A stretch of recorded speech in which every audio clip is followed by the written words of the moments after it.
All right. So this is a bonus episode, so I don't know if I'm going to use their regular introduction or not. But if nothing else, I'm Daniel Dubois. I'm Michaela Gaffinstone, and this is Feral and Unhinged. Yes, And Kyle is very here. we are your guides on your journey into the heart of the primordial. Yeah. And today we're going to do something a little bit different. We're going to discuss some magical theory, or at least things that might be potentially possible. Things that Uh, have come up recently, yeah, yes. it was interesting. The to my understanding, what brought it, Michaela had shared a video with me, and the way the guy was discussing it, it's actually linked to an historical figure. It's Sargon the Second is the name given to the person, the historical figure. Awfully close to Sauron, no? No, but there is Sargon of Akkad, but there's a guy who also uses that for his YouTube channel. But There's some so delusions of grandeur. yeah, yes, actually, I used to listen to him for a little bit there, but then it's like, you listen and you think, well, this is all right. There's some stuff I think's fishy, but whatever. And then you listen for a little while, it's like, oh yeah, that's the fishiness. That's what I was. Uh-huh. That's the thing. All Fish right, don't stink. yeah. So one of those things. What was I going to say?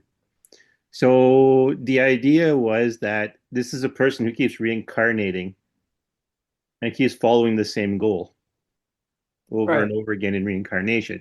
There was a bit more to the video than that because there was like a species of what was it? I can't remember the name of the animal, but it was similar to wolves. And then Yes. yeah, that was one of the things in it brought up that made me think about it. But it was the fact that someone following a goal set by themselves through multiple lifetimes and not just like a bigger spiritual theme of because reincarnating, right? That's what you're doing. You're following the same goal throughout different lifetimes.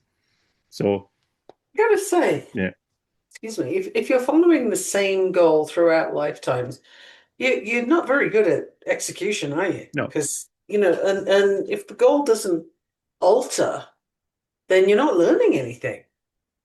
Because you can't maintain the same goal as is, even within one lifetime, if there's any right, growth.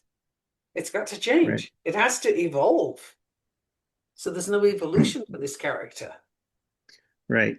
And that's kind of the thing, right? Like there's a natural fall in it, right? Because you're trying to ascend and get out of the cycle of reincarnation, basically. If you want, if you're going to look at it that way, is the ultimate goal, and you carry it through your lifetimes. You're trying to ascend. But this was, if I understand the goal correctly, it wasn't political power, I don't think, but it was one goal from lifetime to lifetime. It was the same one, and it was one a person made for themselves. And that one is like, can you do that? Theoretically, I would say yes, you can, but it would be a hell of a thing to do. It would Why be would very you difficult. want to do that? Well, that's the other one, right? In looking into reincarnation, one of the things I heard was a story of a guy who had reincarnated and had his memories. Hmm. And he had said to himself, I'm going to keep these memories.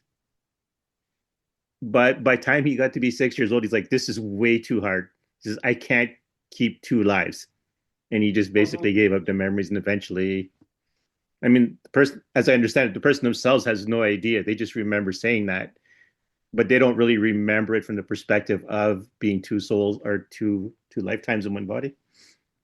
Yeah, I actually came across someone, the grandchild of a client of mine, Mm-hmm. who has memories of another family, and Right. we'll talk about them, and gets emotions connected to this Mm-hmm. other family that have nothing to do with her current family, and she's Yeah. been like it since she could talk, which I find interesting. But Yeah. I'm sure some people can do that, and I've heard of it before. The thing that I really have difficulty with is the thought that you would set a goal and that the Right, goal would not change, and that right, it would seem good to you throughout several lifetimes. Like, really? That's there's no improvement, there's no change. It doesn't matter what era you're born into or what life circumstance you have. None of that changes your mind and says, "Hey, I want to do it differently." right. So that's That one of the just things. seems weird to me. Yeah. Well, that's one of the things, right, that would make it very difficult. And what was I going to say? Like, but there is you could argue there is real life examples of it. You would have the Dalai Lama and you would have his attendants as they keep reincarnating. Okay, okay. And well, so here's the interesting thing with the Dalai Lama. Right, He is said to be a bodhisattva, meaning he's already an enlightened being, right, and he has chosen to return in order to help others become enlightened.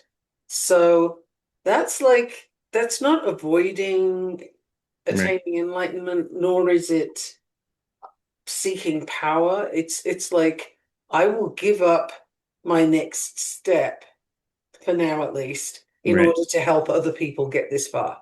Hmm. So that's like the person who's leaving the burning building and they're like, okay, but let me get these other people out first. Right. Yeah. And so it's a little bit different given the context. Right. But But that's why, in at least in theory, it's possible because there is theoretically examples in real life of that happening. So yeah, you could work from there somehow.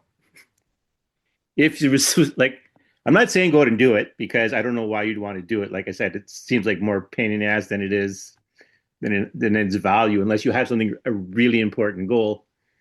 And just like self-serving goals probably wouldn't really allow for it. Or I don't think you'd. I say that, and there's some people pretty obsessed with things. So yes, but typically in the obsession lies a lesson. yeah, You need to learn how not to be obsessed, or perhaps there's something in the journey of obsession that you learn as you go, but the end result is not obsession. That's not the goal, I wouldn't right, think. So, because that's something you don't have control over. If you're obsessed, you don't have your power. right. It's You've true. given up your power to the thing you're obsessed with, whether it wants it or not. And so that's kind of unhealthy, and I can't imagine anybody wanting to maintain that throughout lives because he's the other piece that Mm, doesn't come into consideration as yet, and that is if you consider the Akashic records to be a real thing, and I absolutely do, and I've had enough evidence to suit myself, right, and other people can do their journeys. But so if the Akashic records are accepted as a thing, then you are going to do some evaluation of how your life just went and right, what you'd planned for it and how that worked out and what you need next so that you get that fully rounded experience and you get the enlightenment or the wisdom that you're seeking. So right, at that stage in the Akashic records, it's highly unlikely that you would get through all that assessment, shall we say, not judgment, but hmm, assessment. right, How'd that go? What do I yeah, need to do differently? You're not going to get through that and then come out with exactly the same thing you went in with. right.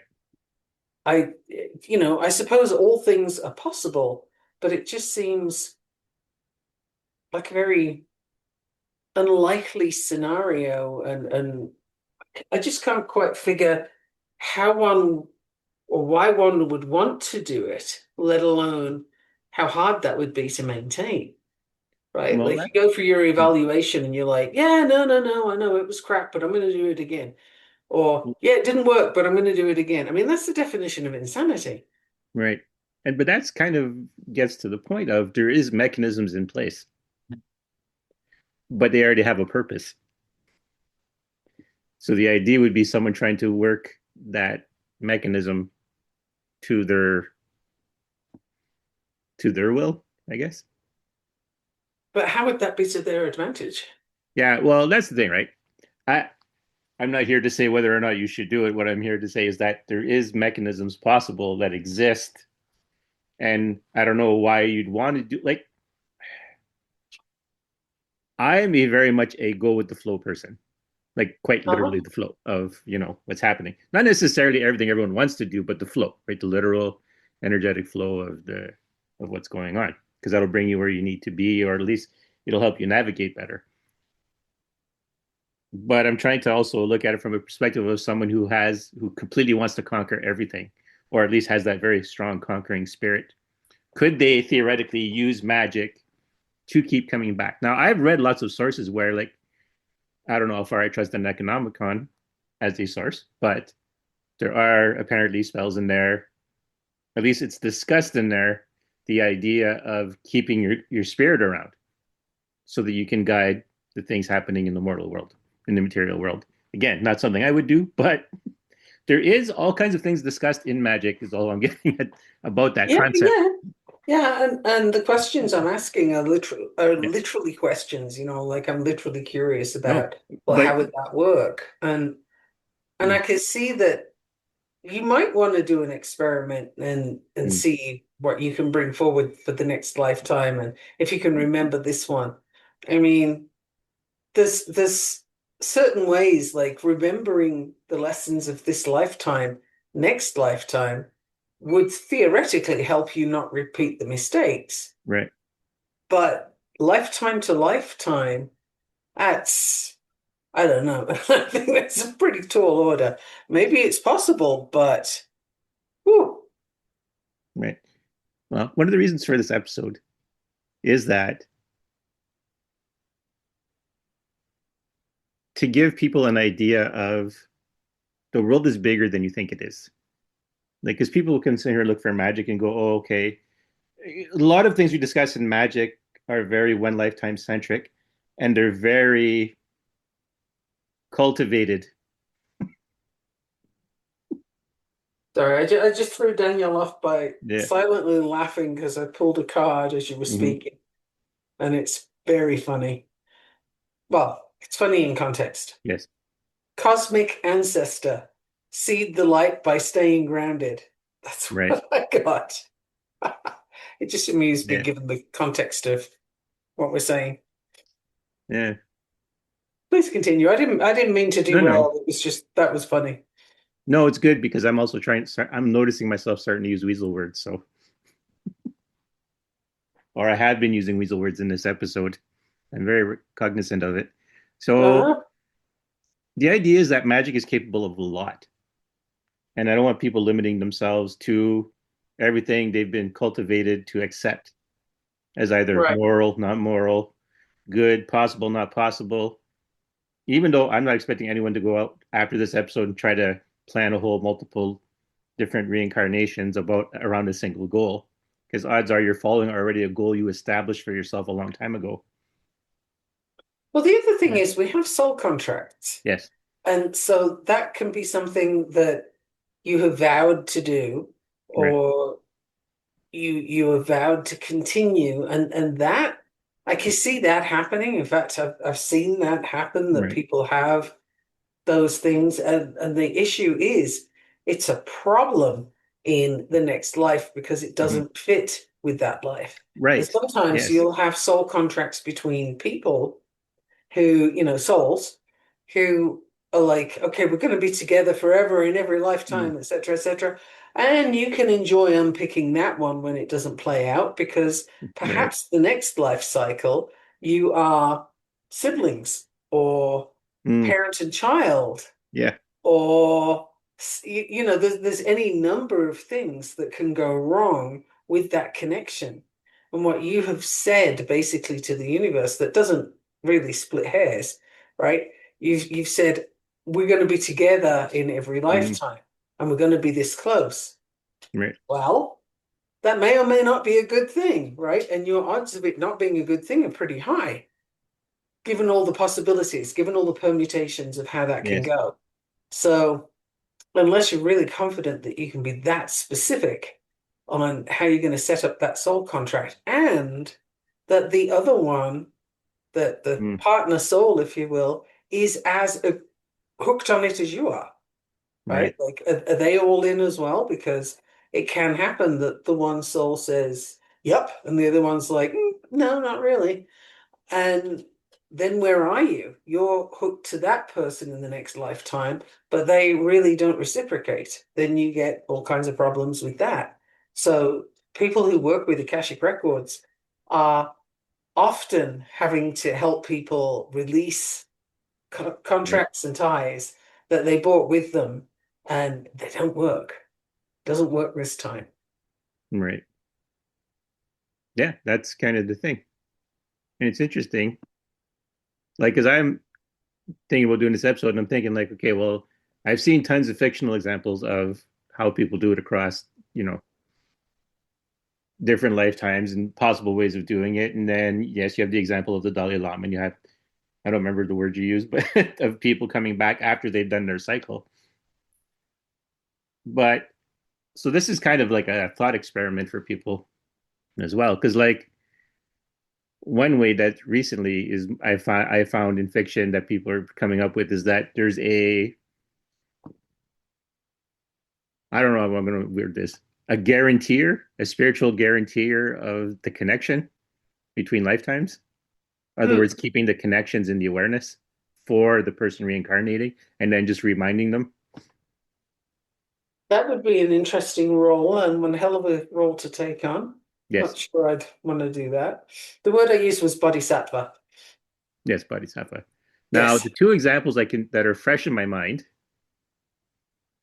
The first one is if you've seen, they're both cartoons, by the way. One a very adult cartoon and one for kids. And the one for kids I'm thinking about is Avatar: The Last Airbender, and then you had the follow-up series, The Legend of Korra. But they explain in Legend of Korra that the Avatar keeps coming back, but it's connected to a more powerful spirit that allows for all the stuff to happen, and it holds the spirit of the person as they keep reincarnating. The reason for that is one, that spirit was actually damaged and needs to heal, and the other one, it's almost their self-inscribed penance for the chaos they've caused. Mm. And so they keep coming back and they keep having a connection to their past lives because the spirit that's holding it remembers. And so they can just keep feeding the information back to the person reincarnating. And the second example comes from a newly released or the cartoon Devil May Cry this season. The antagonist of this season had reincarnated 28 times with the same, always remembering who he was, because he was trying to help bring back a demon. Now it ends bad for him, but in the end, Okay. So I could yeah, see, well, the 28 lifetimes is excessive, but right, I could see with that as a goal, but your goal is mm. not ascension No. in that case, right? That isn't the ultimate goal for that Well, that's the individual. thing. None of these, this whole example, this whole thing of reincarnating and maintaining an idea that you've decided in one lifetime to maintain for the Right. rest of your lifetimes has nothing to do with ascension. None of the Well, examples no, have it anything to do can't with because ascension. Yeah, it can't because there's no growth possible right. if you're continuing knowingly to repeat, right? And okay, well, I'm coming back again. I'm gonna Yeah, have another go at that. I'm gonna put more yeah, work into it. I'm gonna do it differently. Like, and you don't know what you're coming back to. So you don't know right. what advances there will be or destruction there will be that you come back into. So there's no guarantee. But if you're talking about somebody who's working with dark forces, that they're Right. trying to Yes. release something, open up portals, okay, I can kind of see it. I wouldn't choose it, but I can kind of see there's potential, right? Like I Yeah. wouldn't want to be so cocksure as to say, no, it's not possible because we don't know what's possible. We don't know what Right. isn't. We can only go with our own experience and then consider the ways in which something could occur. And Right. that's about all we can know, really. Right. And that's the point of this episode is to see how you can do things to open up your mind to possibilities because we are still working through the idea of people being very cultivated for very narrow uses of things, very narrow Very views much. ways of viewing magic, very narrow ways of viewing spirituality, very narrow ways of just viewing success in any endeavor. And so I thought Yep. I'd use a huge controversial topic. Well, I mean, we get locked into the things that we think are normal, the things that we think are accepted, Right. and the things that we think are our roles, right? Mm-hmm. And even we'll often confuse identity and roles as being one and the Yes. same. So, for example, if you say to somebody, well, how do you identify? Oh, well, these days they might start talking gender first, right? Right.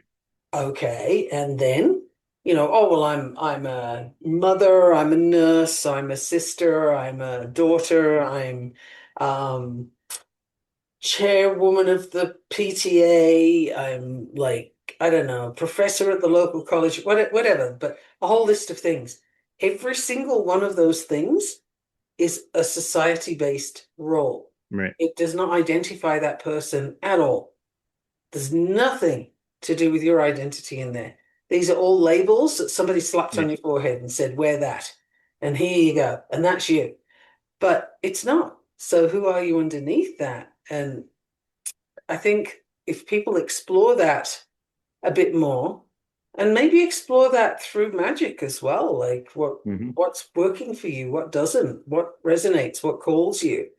Um, the more that you can figure out sort of what works for you, and what doesn't, the more you'll get clearer on your identity, Yes. who you're currently being, who you came to be, um, and that can change, right? One of the things I'm with Carl Jung on this one. You got to put Mm. your ego, your identity piece, these are all the things I am, to one Right. side, so that you can look at what else is possible. Right. What else could I be? How else could I be? What's possible for me? Do I have to be this way? Do I have to be in this religion? Do I have to follow that 7-step process to get to X point, right? Yes. I was talking with somebody earlier today about business models and all the bro marketing going on. Right. Poke people in their pain points. That's typically how it works. I am not here for that. I'm a stand against that kind of marketing because I think we have enough pain and we don't need to be prodded in. Yes. It's a very low level of operation as far as I'm concerned. It might be successful in that you get the people, but do you get the success? Do they actually get the information that you want them to have, the Right. transformation that you want them to have? Can they get it given the identities that you're both in? I've got the answers. You need my answers, otherwise it's going to hurt. That's a Yeah. whole process that, if you identify with that, if that works for you, then you're in a particular direction that I, for one, don't appreciate. But, lots of people Yeah. do that. That's the current way of marketing. Yeah. And we're marketed to all the time. So it is important for everybody. Your kids, they watch TV or they look at the internet or whatever, they are being marketed to every single freaking second, pretty much. So what are you going to do about that? What are you being sold on? And what are you giving into because you don't want your kid to miss out? Are they really Mm. missing out? Like, have you bought into that whole paradigm? And so there's so many things. If we're not aware, and if we don't know where we stand on that, you get sucked in. Off you go. And your attention's gone, your money's gone. Like you can spend an awful lot of yourself going in the wrong direction because you weren't clear on your own Yes. foundation. Yeah. And that's the downfall of trying to have one concept guiding you across lifetimes. It's a downfall of one concept in one lifetime. Like, you Yeah. got to be able to grow, rethink, change, like develop. All these words are appropriate, slightly different to each other. But if you don't learn anything, if you don't grow, you don't develop, you don't change your perspective, then what have you done? What did you do with that? You're gonna have to come back and do it again. Yeah. This is another thing I find interesting is how many people say, I don't think I'm coming back again. This is it. I'm done this time. I'm not Yeah. don't like it. I'm over it. I'm not coming back. That's interesting because when they get to the end of their current Yeah. lifespan, they typically feel differently. That's number one. Hmm. Like, no, I don't want to go. And some of that is fear because you don't know where you're Right. going. But I I don't think people stop and examine what they're saying on that one. Why don't you want to come back? Do you have no way to conceive of you improving your own lot in the next round? Like, can you not maybe build on the things you've learned this lifetime? Because, if the Akashic records are accepted as a Right. thing, then you've ticked those boxes. You don't have to do the things again if you've done them thoroughly, right? If Right. you got the message, then you're good. What else have Yeah. you not got yet? It doesn't necessarily all have to be bad, but we kind of like to throw in the towel as soon as possible. And, even my mom was so determined. She was just like, "Oh, I'm not coming back again. No, no, no, I know. I'm finished my cycle. Like I'm done. I'm done." I'm really not sure that that's accurate, but people kind of it's interesting. It means you're not having a good time right now, but it also means that Right. you're not looking past that. Yes. I want to take a second to make the distinction between being afraid of coming back and having had legitimately not sorry. I'm going to word this better. I guess having learned your lesson is actually the wording because there's being afraid to come back. Like I remember I was at the end of high school and I remember saying to my friend, after this lifetime, I'm taking a long vacation from coming back. Now, I've said stuff like that Yeah. before, and the response I typically get is, yeah, yeah, and you'll get bored. Yeah. Ah, you'll be back. But there is the legitimately learning your lesson also. But that's not the same declaration. No, it's not the same. And the thing is, it's gonna be different. So why would you stop at this point and not complete the process? Right. Because what's at the end of the process? This is something that we can't know because we can't know it right now. But there has to be something that you are aiming towards, that you are evolving towards. To stop halfway is kind of a pity because, well, you don't achieve the end result, the end point, whatever that is, whatever that looks like. And I sincerely doubt it's sitting on a cloud playing a harp, and that's really good because I'm Right. not a fan of harps. Um, and I don't really want to sit in a cloud either. But it just seems to me you're doing all the things. Why would you stop? Yeah. And I got to tell you, I pulled another card. Okay, go ahead. Karmic relationships, Orion energy, polarity, soul growth, and conflict. Ooh.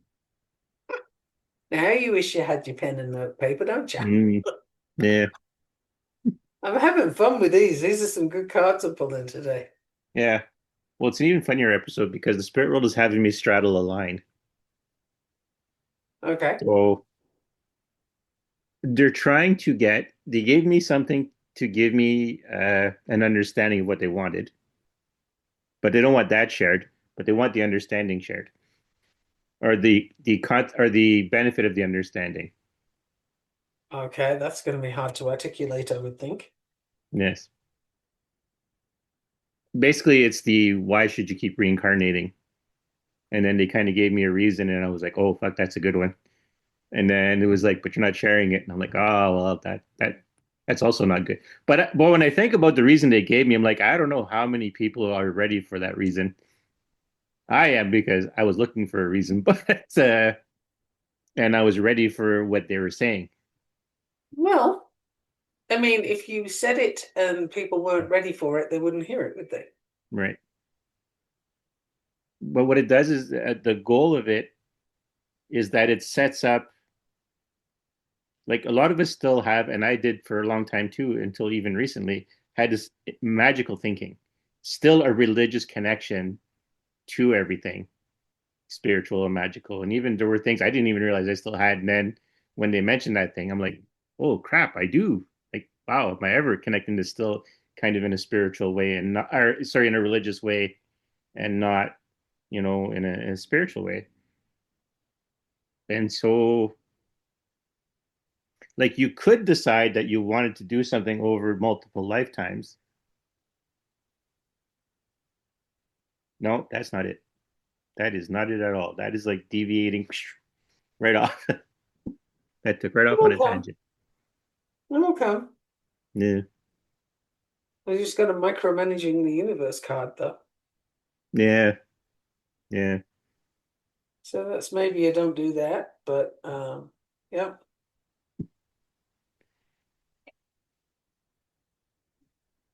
Ultimately, the idea is to live your life.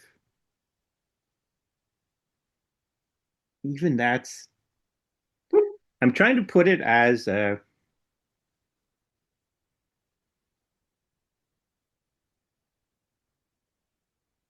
don't worry about no, yes, okay. Don't worry about the grand scheme of things. Don't worry about perceived grand scheme of things. Uh-huh. Even don't even worry about the Akashic records. Don't even worry about ascension. Don't worry about all of those things. Live your life. Live your multiple lives. Going Well, back to the message of last episode that we had recorded, the ascension will come to you. But it's yeah, not and that's exactly in that specific wording. I mean, if you Or try maybe it too is. hard, Yeah, if you try too hard, then it typically doesn't work, right? right. Whatever it is, it, put thing here.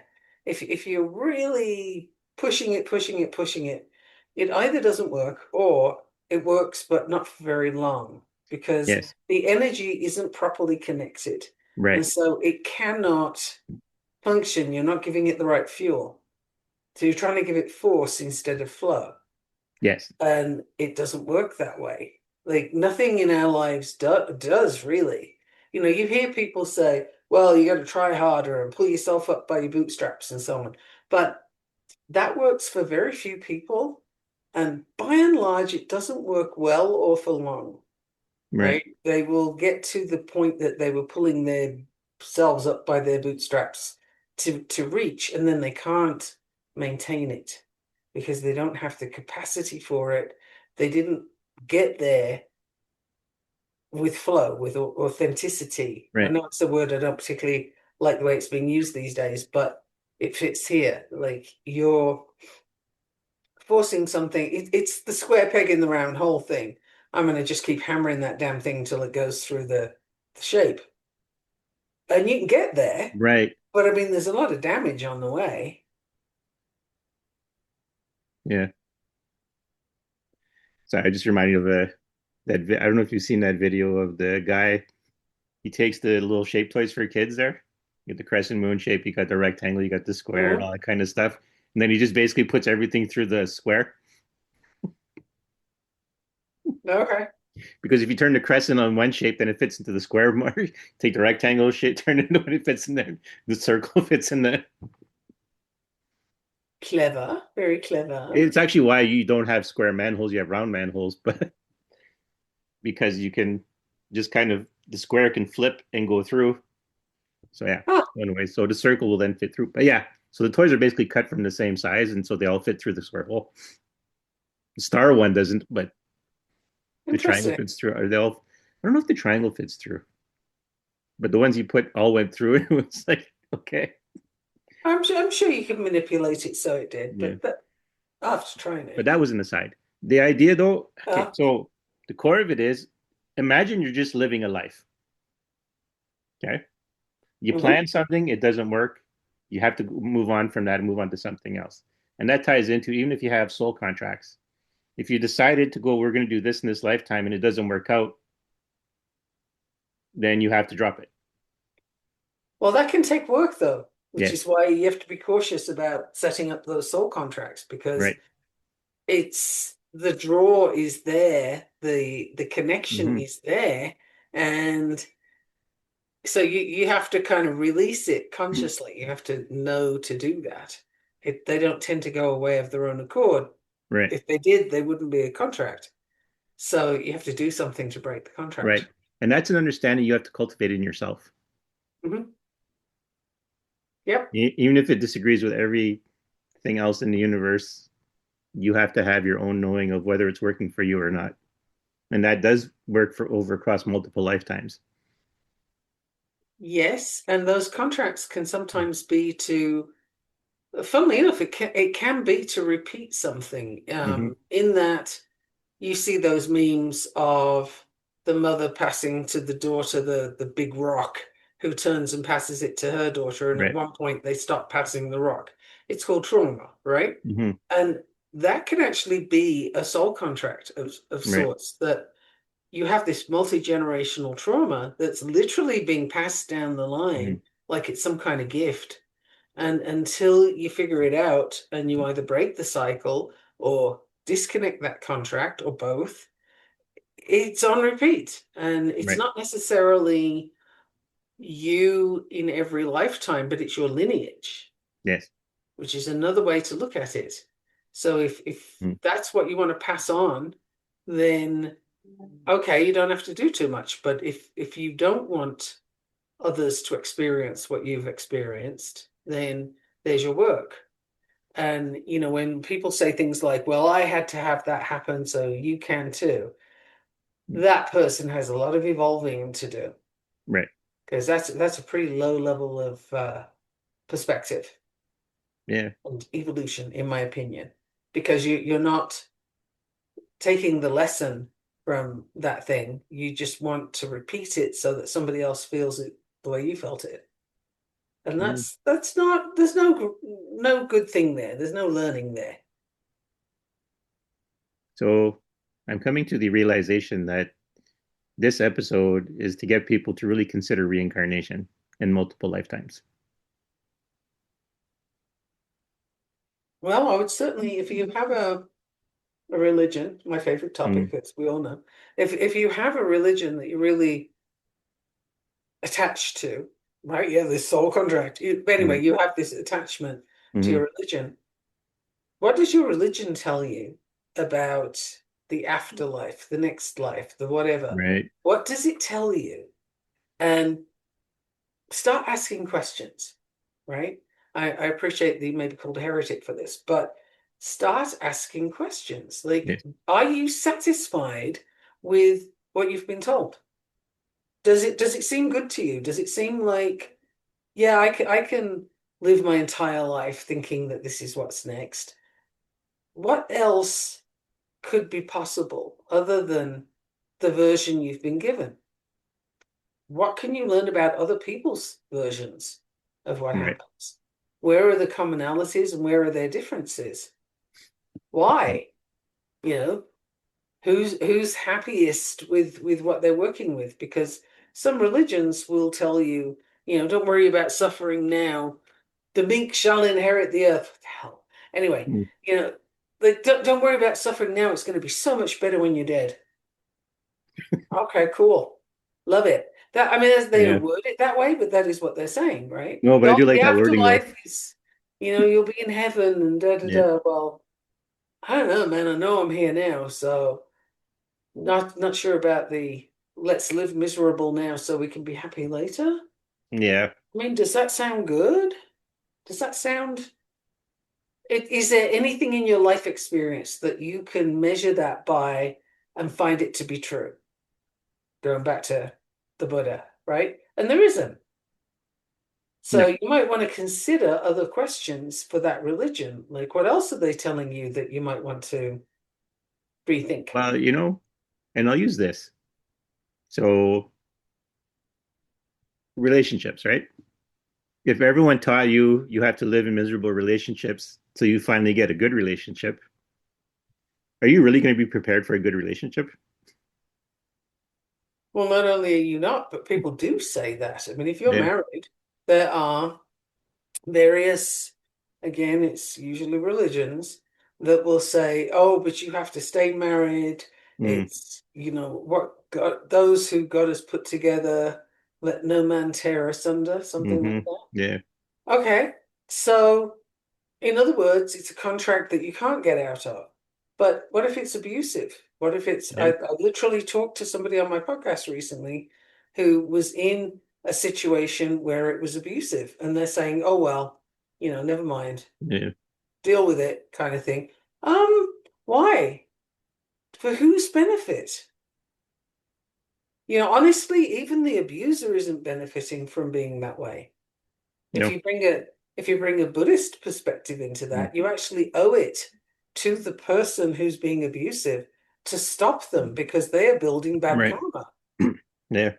So you have to leave, right?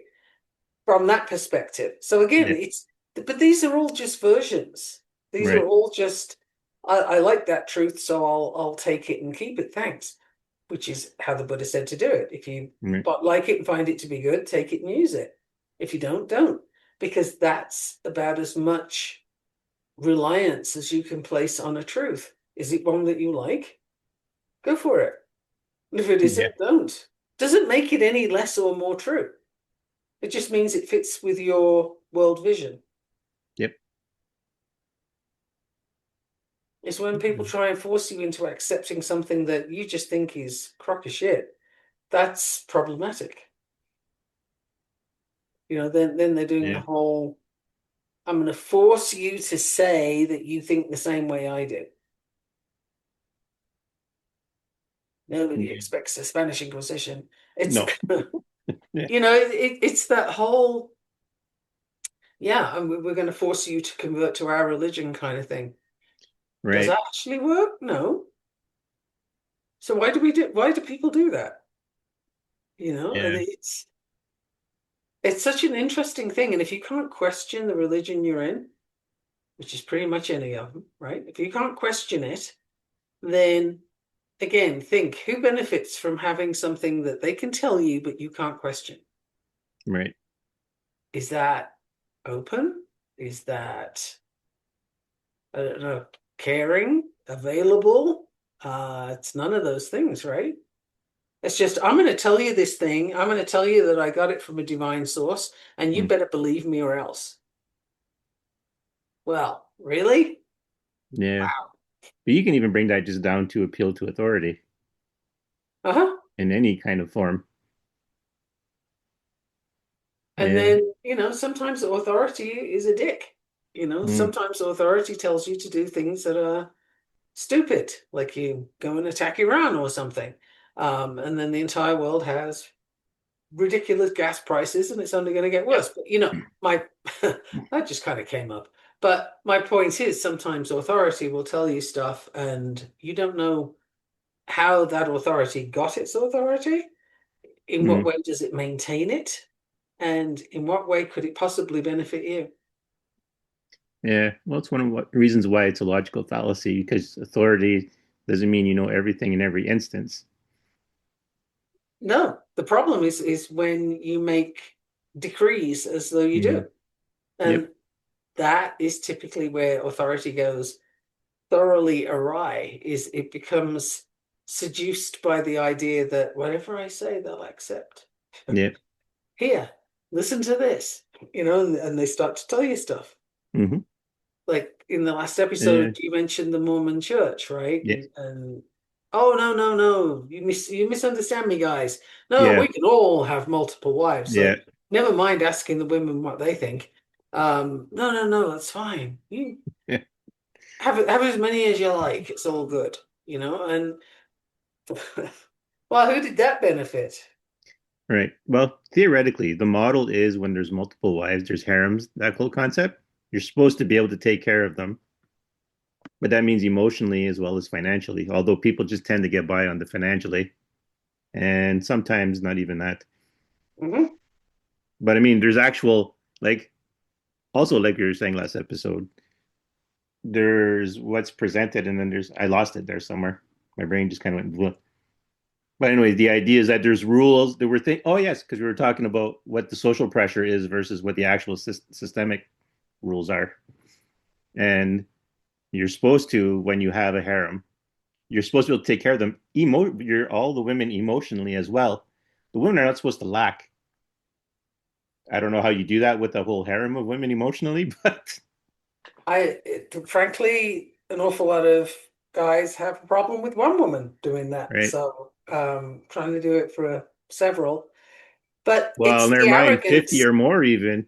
it's the Like, arrogance of the assumption that this is yeah, something that they have a right to, right. right? And that's authority. That's Yeah, I'm just going to dictate this thing. Nobody will question me. I'm just yeah. going to say that thing over there. Nobody will question me.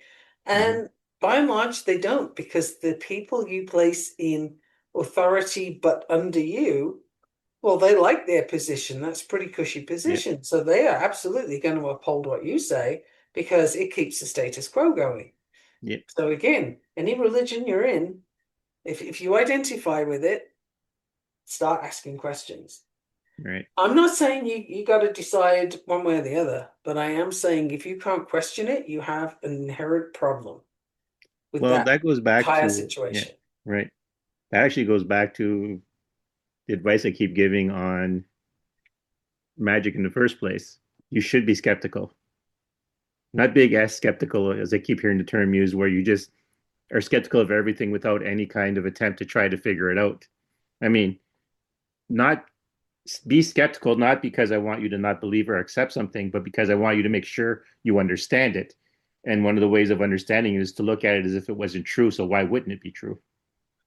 Well, skeptical can Yeah. also be accompanied by openness and Right. curiosity, Yes, right? exactly. So you're looking at the thing with a not convinced. Okay, show me, tell me, Right. let me understand this.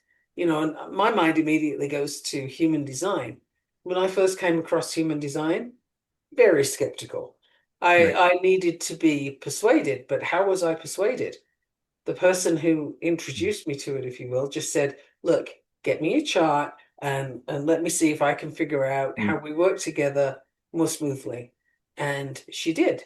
And it was what I saw in her facial expressions and what Right. have you, being somebody who reads, Mm-hmm. behaviors. What I saw led me to say, okay, let me go learn more about this. This really looks interesting now. And she did have the effect, like she changed a few things of how we Right. worked together, and suddenly things were a lot smoother. I'm like, okay, now you have my interest. What is this about? And I started to dive in. And then I was testing it on people, including myself, right? Like, hey, there's this thing, there's this thing. And there I formed my new viewpoint that, oh, it's not a bottomless pit for your money. It's actually a legit process that you can use. Right.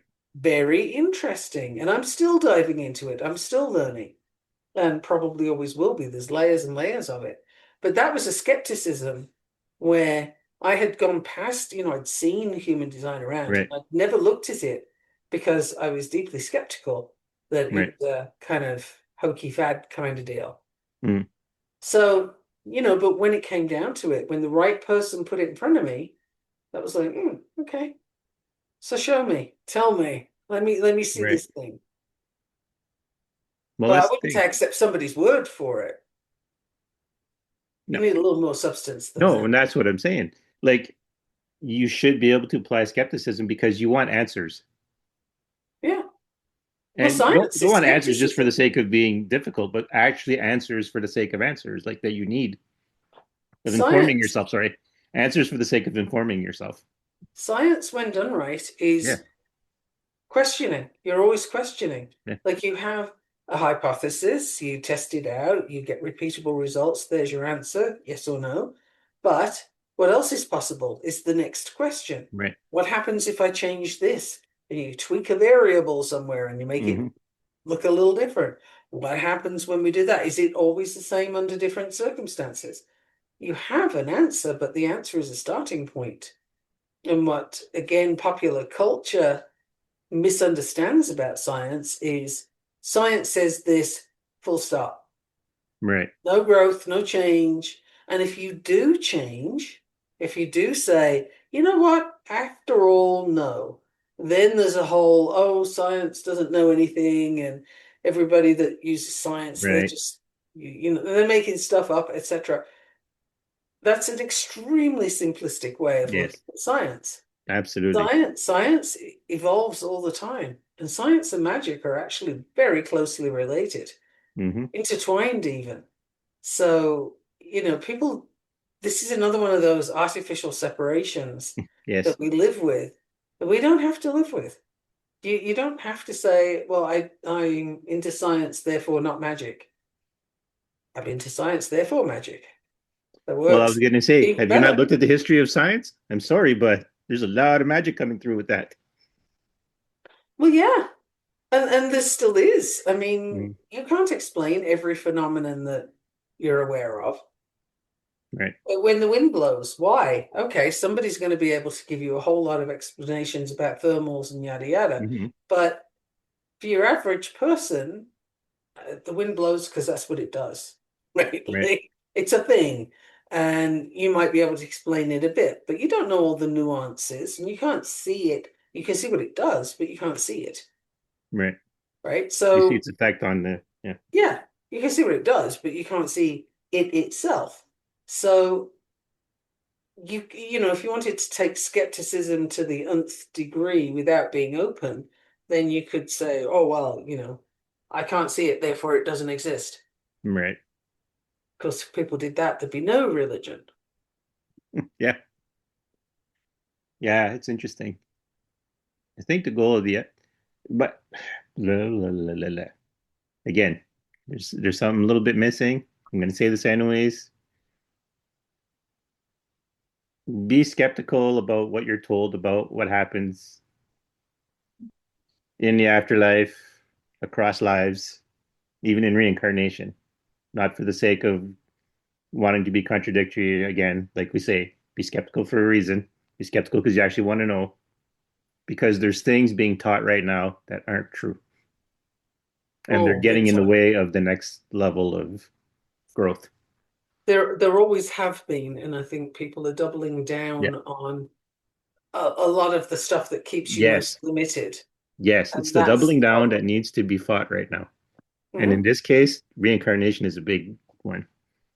Asking questions really important because if somebody is telling you this is what's next, whether it's reincarnation or not, right? Heaven, hell, or not, whatever it is they're telling you is next, is what they're saying, are they using it to control what you're doing now?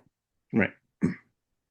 And if they are using it to determine for you how you ought to live your life now, eh, hit the eject button because that's nobody else can tell you how to live your life, and nor should they.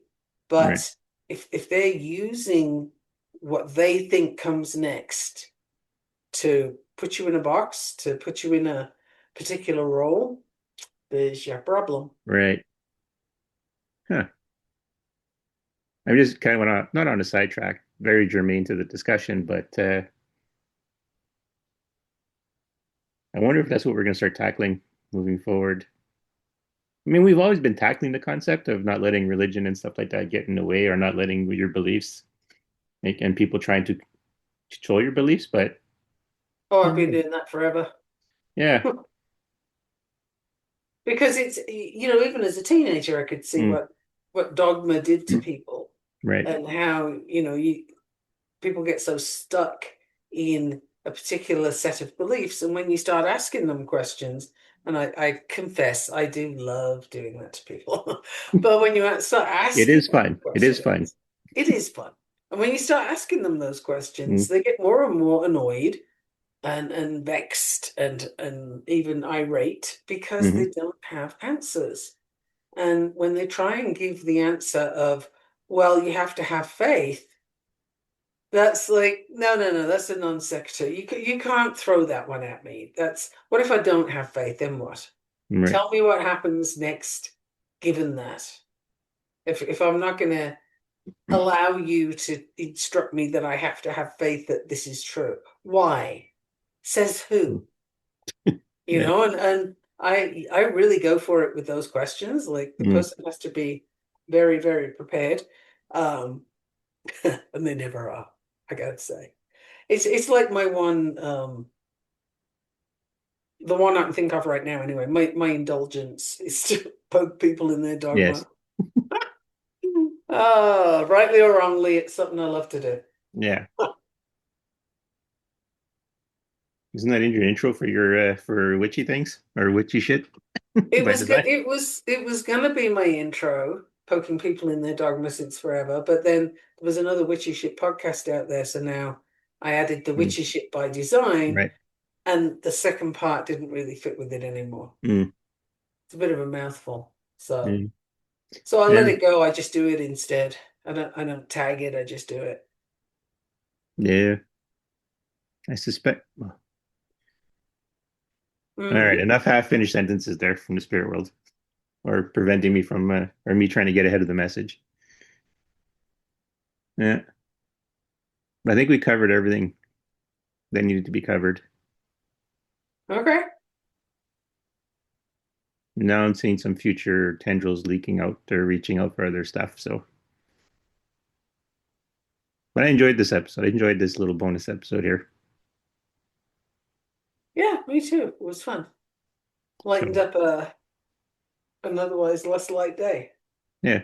Well, it was a fun reminder of how the spirit world works, how messages get transmitted.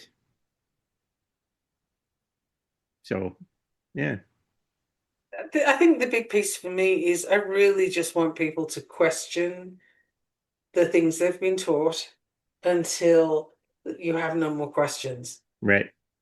And then consider all the places where the person can't answer you, or the people, or the book, the Yes. whatever your source is, right?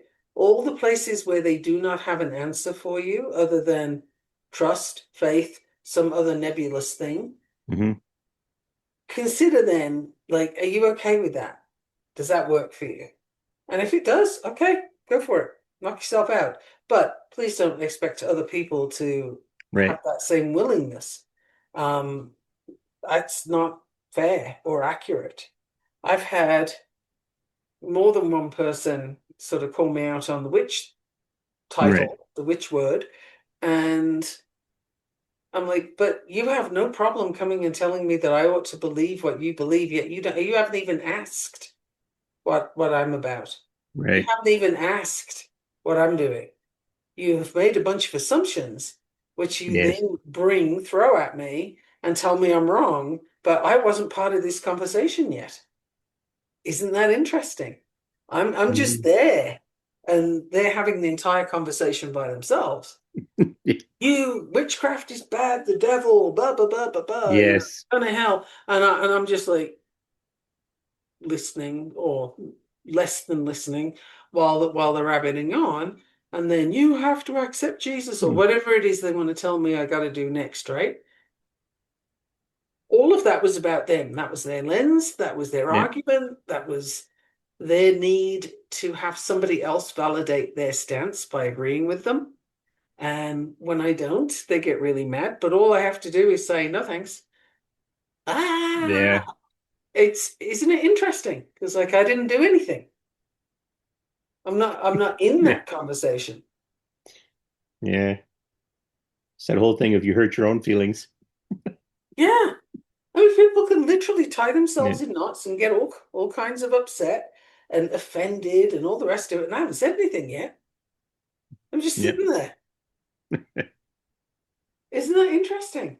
And I mean, I'm a people watcher, so when I see people doing that, it's just like, are you going to realize at some point what you're doing? No, doesn't look like you are. Okay, well, we'll just hang on for a minute. And, and this dialogue's running in, or monologue is running in my head with Hmm. like, are you going to get there? No, no, okay. Could be dialogue. It's just, it's so Yeah. interesting. And people with religions have no problem in stuffing their religion in somebody else's face, typically, especially the evangelical types. Mm, But you don't see witches doing that. no. Typically not. I mean, you might get somebody who calls themselves a witch and, and they want to sell you stuff or whatever, Right. and there's no deeper connection than that. And okay, that's sort that out with them. But living in Asia, I've seen people dressed as monks who Mm, are selling stuff as well. And if that's a monk, I'm Tallulah Bankhead. But they look that way. yeah. No, that's a big one. Uh-huh. Religious fraud. Well, Well, spiritual they fraud in general. they prey on the vulnerable, which is Yeah. anybody that doesn't question them. Yeah. So don't be vulnerable, dear listener. Yes. And there's your mic drop. Ta-da! There's your conclusion. In fact, it's so good. Once again, and then you Dubois. I'm Michaela Gaffinstone, Till next time. and the brush in.